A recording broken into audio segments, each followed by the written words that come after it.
What I don't want you to know about me is that for the last several days, I've been out of commission. I've been exhausted, actually. And this has come after leading some sessions around racism in our global context, specifically brought about because of the killing of George Floyd.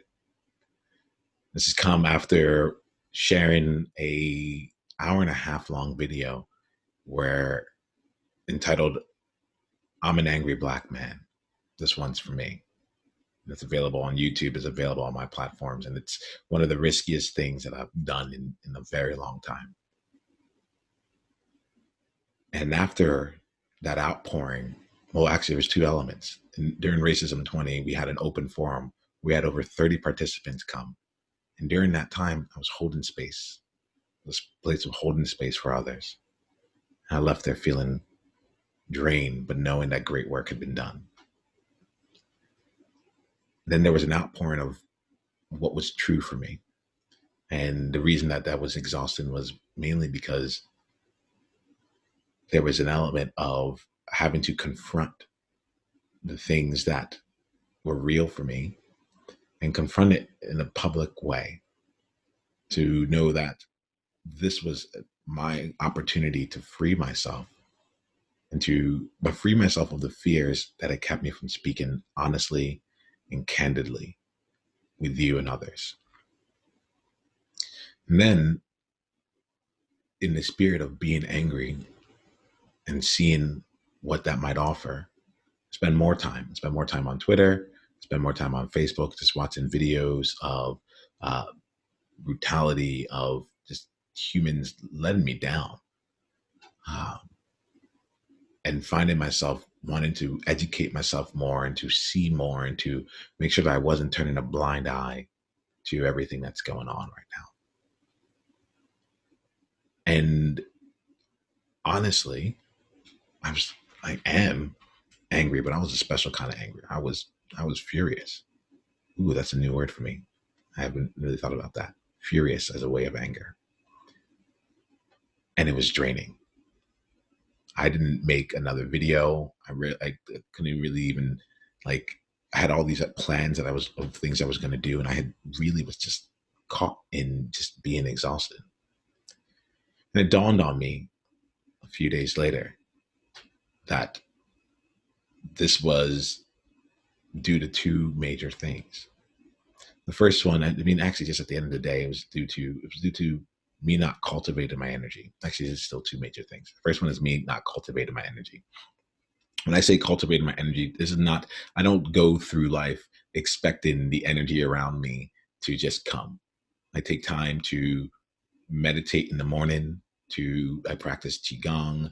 I find different ways to actually bring energy into my system, my nervous system, because I'm expending it as I go out and step into areas that are uncomfortable for me. I like to, for my leadership style, I like to be having difficult and dangerous, risky conversations on a regular basis. Have deep, meaningful conversations and life-changing conversations. It doesn't just happen uh, by just. It's an expenditure. It's an expenditure of energy. And what I realized was that I hadn't been doing that. I hadn't been doing my practice of meditation, um, and I haven't been surrounded by other people. I'm an extrovert, and so there was no extra energy coming from others, and I was just running on fumes. And it's when I realized that, I started to make some small changes. Brought in the meditation practice. Actually, now I'm finding time to just do 5 minutes at various times in the day, because making sure that that energy is in the right places and is of highest and utmost priority. I went for a walk. And during that walk, I put on music that made me dance. In the midst of all this, I put on music that made me dance. My arms were in the air. I was shaking my booty, and I've learned that if my booty isn't shaking, then I'm not actually dancing. And I can feel the energy coming back. I can feel myself re-entering into conversations. And I bring this up because when it comes to really making change, when it comes to shaping the next era of humanity, we're taking something and we're creating, we're birthing something new in the world, and it takes energy to make that come to life. Just want to make sure that I'm calling out for myself, even just being real about the process of cultivating the energy along the way.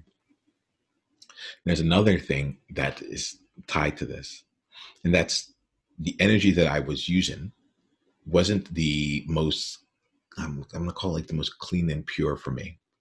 The way I would describe it, it's almost like using taking like a sugar rush to try and like sustain you through something, as opposed to having like healthy, nutritious foods that have the right source of sustainable energy for you. It almost burns cleaner. And the energy source that I was using at that time was anger. And the anger, like it was like in that furious anger. The anger was in trying to watch more videos and just say like, and just to feel more indignant along the way. Wow, this is really fun. I'm growing in my language around the anger spectrum. But it was fueled by that anger. And the there was a helplessness. It's like, what can I do about it? There was a powerlessness. Again, what can I do about it? There's also a powerlessness in the sense of, well, what I want to do may not be the right thing. What I want to do might be a distraction. What I want to do, what I feel I can do may not even be helpful, or it might be a distraction.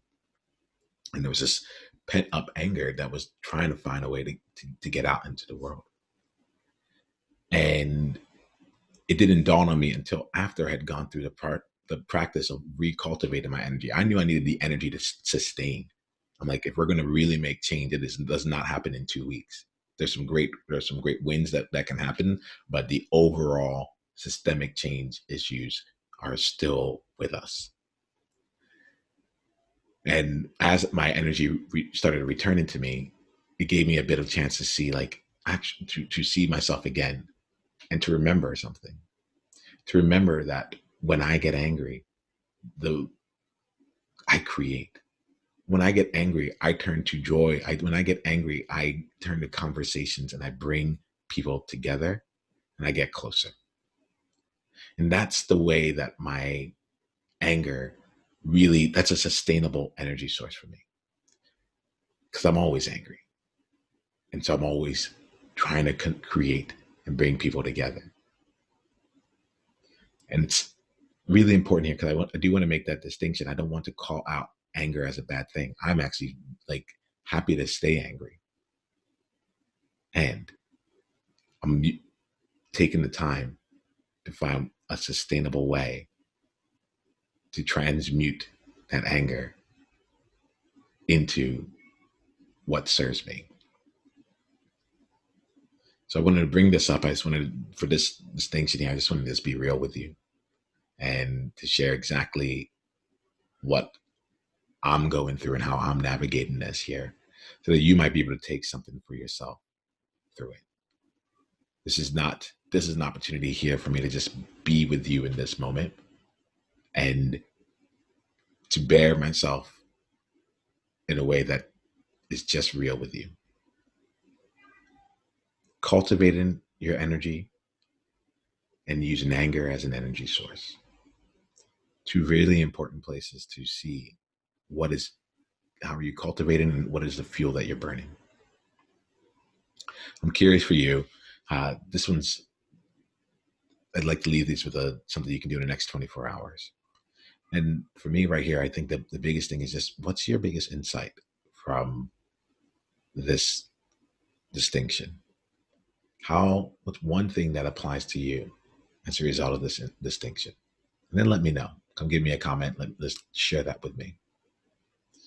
And if you're looking to explore your energy and how you can continue to cultivate your energy as a leader, or what is the unique manifestation that allows your anger, your rage, your sadness, your disgust, your happiness, your joy, whatever your emotion is, what's that unique manifestation that allows it to come to life in a sustainable way, that in a sustainable and almost like self-fulfilling way? I don't know if I'm framing that in the right context, but what's that self-sustaining way of allowing your energy out into the world.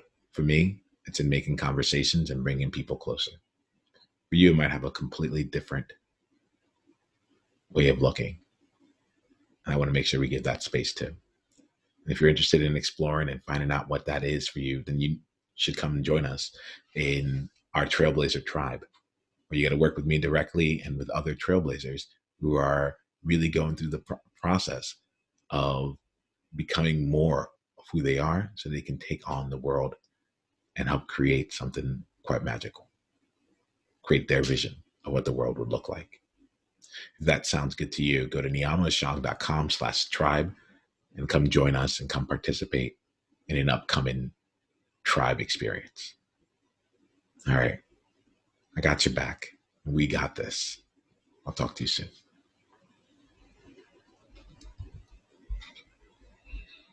Heyo, Niiamah here. Hit the subscribe button if you haven't yet, and then go ahead and leave one of your insights from today's video in the comments below. If you're looking to take this deeper, you can go and watch another video, or you can go to niiamah.com/tribe to get exclusive invitation to our tribe member only events. I'll see you soon.